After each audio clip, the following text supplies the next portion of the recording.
Hello, you're back with another Empirium video. This one is going to be concentrating on an interview with the creators to get their gaming heritage and their concepts and philosophy of roleplay gaming as a whole. I've got beside me here Jez Law, and also present in the room, Mr. Craig Brown. We couldn't fit us all on camera, so he decided to go off to the side, I suppose also lest one of these newfangled things steal his soul. So, Jez and Craig, thank you for coming along. Pleasure. Hello. What would you say is your game heritage? Where do you come from as players of gaming? Me first. Very little tabletop other than what we've been playing, which has always been Dark Heresy, Dragon Age, etc. Maybe a little D&D long in the dim and distant past. My lineage comes from online stuff. Right. I guess EverQuest was the big one, followed by WoW. Yeah, well, everyone had their stick in that, didn't they? Yeah. EverQuest 2, WoW, Vanguard, which not many people played, which was a shame because it should have been much better than it was. Then so here, that's my lineage. So I suppose where you haven't maybe played so many role-playing games, maybe you haven't had that chance to become that cynic that's been all through his characters. Maybe you're the idealist. Yeah, you could say that. It's like, do you know what? Role-playing should be this. Yes. You've come in so very fresh. Yes. Well, I mean, yeah, and I think that, yes, exactly. We have a, with Empirium, it came about very soon after we started playing Dark Heresy. With my frustrations, yes, it was me that buggered up the Dark Heresy campaign recently. My frustrations with the limitations of the system. And so Craig and I were talking one night and I said, I wish we could do it. I wish it was more like so-and-so. Yeah. And that's where Empirium was born, because we said, oh, hang on a minute, that's an idea. Yeah. Where I've come from, I've very long lineage of role-playing games. I've played Middle-earth role-playing, Traveller, Bushido, Call of Cthulhu, Dungeons and Dragons, and many, many, many others that nobody would even recall unless you're old enough. Lots and lots of MMO, and love steampunk. I've loved steampunk since I first saw it in a computer game many years ago. I can't even remember what it was called anymore. But since then, love the genre. Love any of the novels I've read William Gibson as well, one of the big ones that have that's really inspired the steampunk love. And then, with us, I've written a few other games for me and my friends in the past, mostly tabletop wargaming, just branching off on other games that we played. Didn't like the way that the rules went, and didn't want a rules lawyer telling us that we shouldn't do it. We played lots and lots of Necromunda and Mordheim and made our own bands up, and even released them on the unfortunate web. And some of them were, they met with some interesting responses, but that was always good. So it's interesting how you've got those two different approaches that come along. Jez with the less experience, making him the idealist, and you with the opposite direction, loads of experience, making you understand, well, this is what hasn't ever worked before. Yeah. This is what should be, and you both came to the same conclusion from different directions. But it's the fact that it works. We love, as I'm sure that some of you have seen on the videos that have been posted up for Dragon Age, role-playing is definitely something, or storytelling is something that we really enjoy doing, and Empirium allows a very suitable outlet for that. It's not about pouring through page after page after page of tables and forms and lots of different dice rolls. It's fast, fun, simple. It as far as I'm concerned, it came from one of my frustrations again from Dark Heresy, that you couldn't hit something with a shotgun. Right. The shotgun is almost bound to hit something to a greater or lesser extent. And I remember saying to Craig, how can you have a percentage of miss? You miss or you don't miss, which is where the idea for the coin flips came up. Heads or tails, do or don't. No in between, no grey areas. Although there's still a grey area with the coin flips, particularly the way that we've done it. There has to be some degree of grey area, but it was much more geared towards the grey area will not come from the flip of the coin. It would come from the skill of the character using it, i.e. they would get more flips or more chances effectively to get something right. So if you were an expert in lock picking, you get that many more chances to get it right. Yeah. But you still only have a do you do it or do you not do it? You just get more chances of flipping that coin. Yeah. Also with the coins, it's an easy, quick, recognisable way of determining whether you have or haven't passed the test. It's typically you're throwing 3 coins, so it's however many heads that you've scored against the GM. So if you've scored 2 heads and the GM scored 1 head, you've won. So you've completed your action.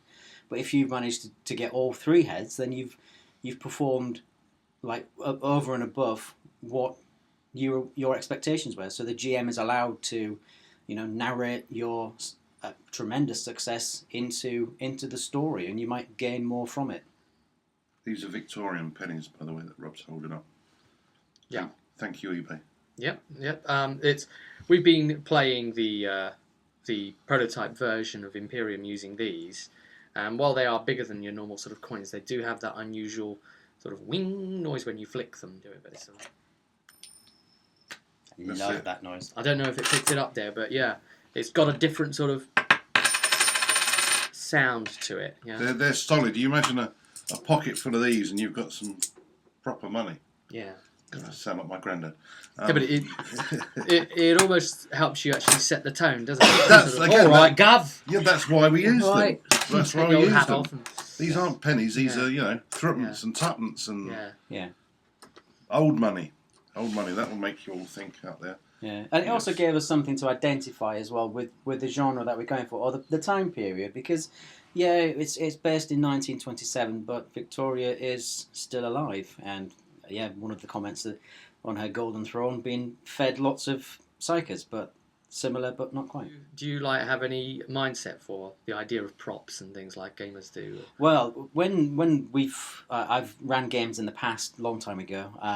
The best way of engaging your players was to have props, and that's something that we definitely want to include with the boxed set edition of the game. There will be bits and bobs and doohickeys and lots of handouts, so a lot of the work for the GM primarily is going to be done for them. So it's a case of because the rules are nice and easy to get into, literally 15-20 minutes worth of the players reading through the book, and you can play. It's not a case of you give somebody a book for 3 or 4 weeks for them to pore over it and absorb as much of it as possible, and then having to constantly refer to it through your first or second or 15th session. It's a case of that's the rules. Let's get going. You don't need to refer back to it other than that. Yeah.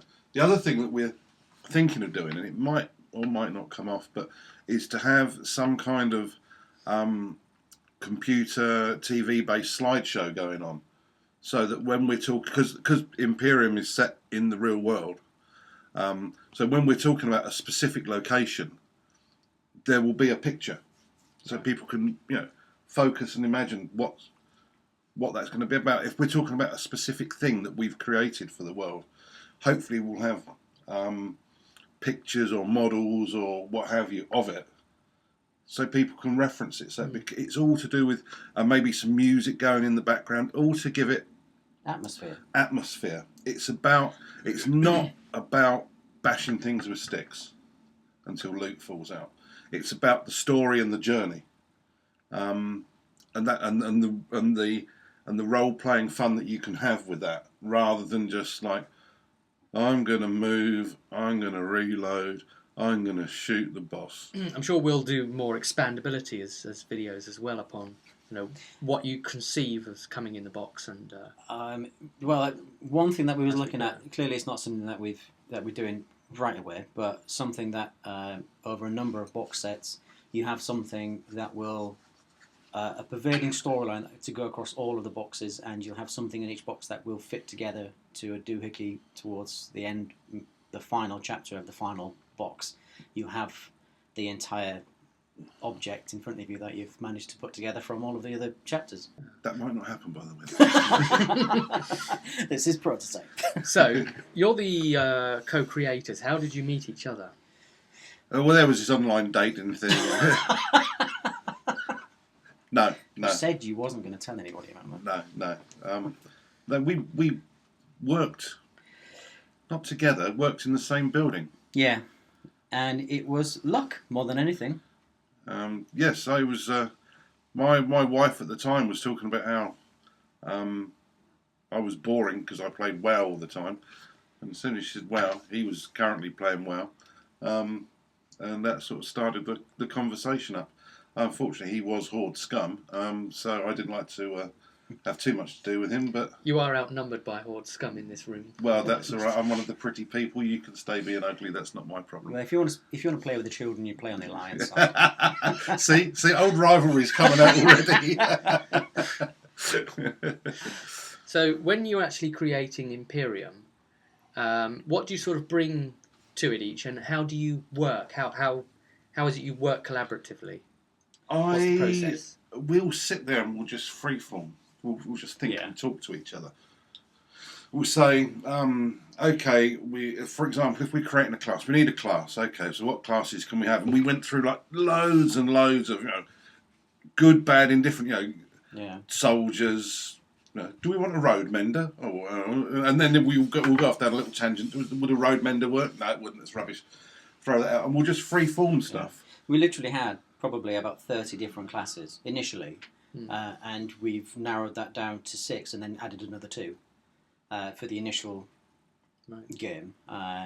We have probably, I'd say conservative, at least another 12 to 14 other classes that we would probably add time going on, and also extra, not classes, but more storylines for you to play through as expansions once you've gone through the first book, episode, whatever you want to call it. Book. Call it a book. So, which one of you is more the storyline guy, for example? I'd say I was, and Craig's the mechanics behind it. I have to disagree. All right, yeah. Well, that tells us everything, then, doesn't it? I can waffle with the best of them. I think the thing is, it works. It works as a partnership because it's not about shutting the other one down or saying no, that's not the way we want to go with it. It's accepting all of the different aspects of a storyline and interpreting them in a meaningful way within the story of the journey of the story that we want to take you down. I think the thing that I find is that I would still say that I'm not more the ideas man, but maybe I just provide the ideas. Craig, with his greater knowledge of gaming and gaming systems, has done more towards the coin toss system than I have, simply because he knows the mechanics behind it. Yeah. Whereas I haven't had to worry about that in the past. So, but mainly it's just like we say, it's just freeforming. Yeah. The easy part of it was getting the rules done because we had a clear idea of what we wanted to do and how we wanted it to play. So it was going to be not lots of forms or tables. It was just going to be nice and easy. And the coin system, it offers an absolutely perfect vehicle to deliver that. It's there isn't a more elegant solution than what we've come up with. No. Yeah, I suppose when it comes to designing a game, possibly sometimes as a creator, and I've had some experience in designing things, you're sometimes trying to create what you wish existed, what you wish someone else had done, and because they haven't, you have to go and create Exactly. it. Yeah, and definitely. I recently came up with some ideas for my own system, which I told you about.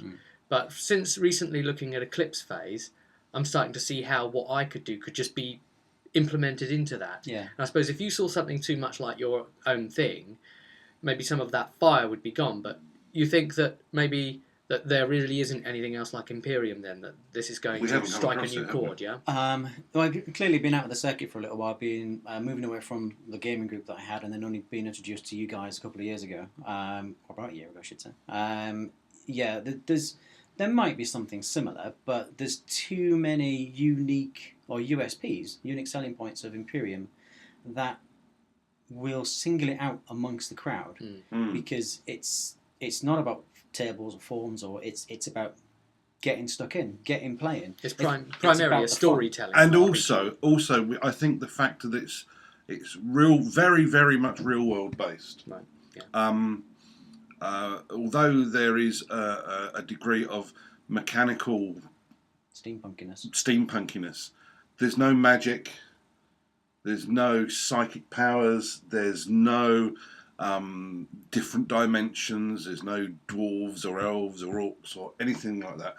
It's about man, machine against nature, or man and machine against other men and machines. And the nature of man. Yes. Yeah. But there's reflects in the machines. Yeah. So it's it's based in, and I think that's because it's based in real life. That's you've got something to relate to, especially if. I mean, at the moment, we've based it in Southampton. Yeah. Because that's where we are, folks. That's Southampton in England, not some other Southampton elsewhere, on Mars or somewhere. So we've all got a reference point to it.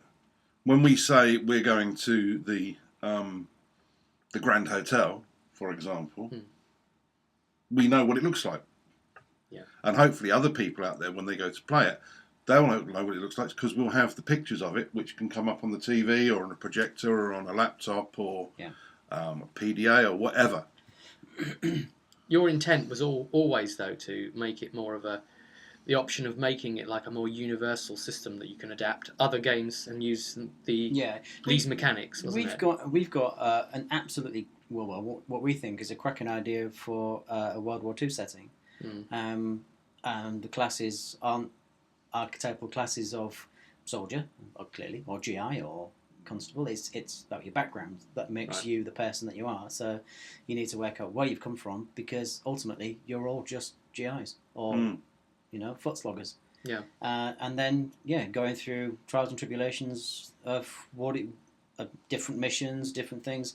We can even add all sorts of weird and wonderful things. But character driven again. It's who you are. It's the role playing element. If you're all soldiers, if you're all GIs, then your role-playing aspect will be the thing that singles you out. And the other thing, we've worked out that we can strip the mechanics out of the game, and it can be put. Craig's talking about World War II. I'd like to do English Civil War. First World War would be cool, Napoleonic.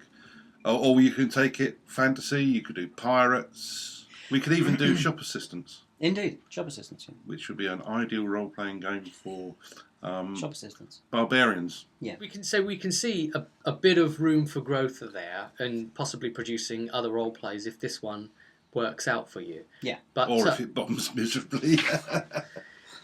But I mean, do you feel that there might be something else in you as well? That's, I mean, I think you were talking about the possibility of doing a non-role playing game as well. Maybe getting into, at some point, tabletop miniatures and looking into the design preliminaries of that. Oh yeah, I think the core mechanic with something nice and simple and easy to get playing definitely pervades everything that we've got planned.